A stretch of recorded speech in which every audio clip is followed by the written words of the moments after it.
Hi everybody, it's Gina again.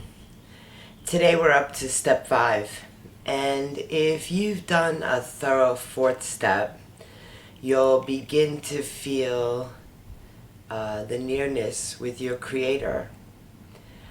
Step 5 gives us the confidence to face life before God. And we thought, well, before we take this step with another person, we pick somebody that we trust.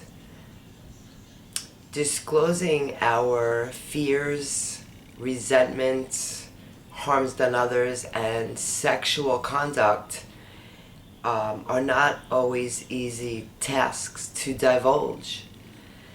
And I know that keeping these things to myself fueled the insane idea. And we already know that that's one more of anything is going to be a good idea. And we already know that God knows all of our character defects. Admitting them to another person and to God is an admission that we are surrendering and making the commitment to move on.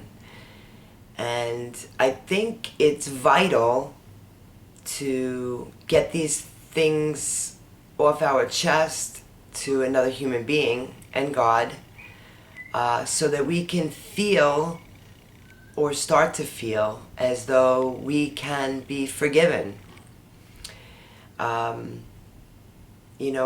Somebody described to me that it's like taking out the trash.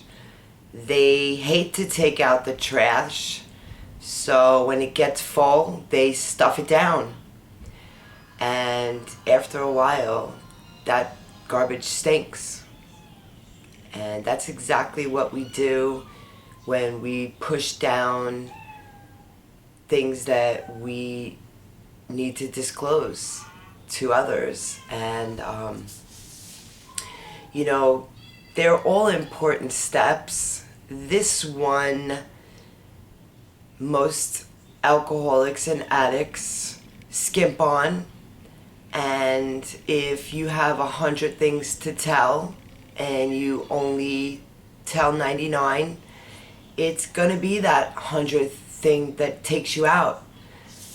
And if we have searched fearlessly, remember, it's a fearless moral inventory. By step 5, we're going to experience a deeper level of honesty. And for me, I had to do some heavy lifting, some deep soul searching. And what I found out when I discussed this with another recovering person was that I'm not as bad or as good as I thought I was. That person had done the same or worse, or in some cases, better. And at that point, I knew I could identify and stop comparing. I always saw life through negative lenses. I was too fat. I didn't fit in. I always felt different. And when I followed the steps in order, I was able to connect the dots and find out that other people spoke my language, the language of the heart. And the one thing that we all have in common is that our very lives were in danger from drugs and alcohol. I mean, that's definite. We are people that would not normally mix. But that thing that our lives are in danger, we do have in common. So I encourage you to do a thorough and fearless moral inventory, and having made that inventory, return to the list and pick somebody that you trust and that you can share these things with. And a good sponsor will have a notebook or a separate piece of paper, and while you're talking and telling your story, they can write down your character defects. And this is what I do. I write down selfishness, fear, character defect names, and then I ask people that I'm sponsoring to look them up, describe what they are, and then list the opposites. Because now that we're aware of our character defects, they're going to become glaring.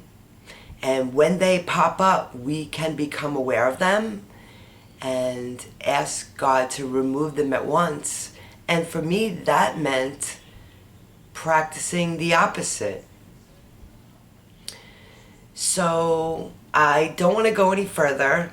We're going to do 6 and 7 together, and it's all about forgiveness, and really the forgiveness is for you. Today I can no longer be angry, because then I'm giving away my serenity. And I was plagued with waves of how I was going to solve your problem. And the truth is, it's your problem. I did a lot of work in solving my own problems. And today I can give it to God. God's got the whole world in his hands. So I thank you so much, and I look forward to seeing you in the next video. Have a great day.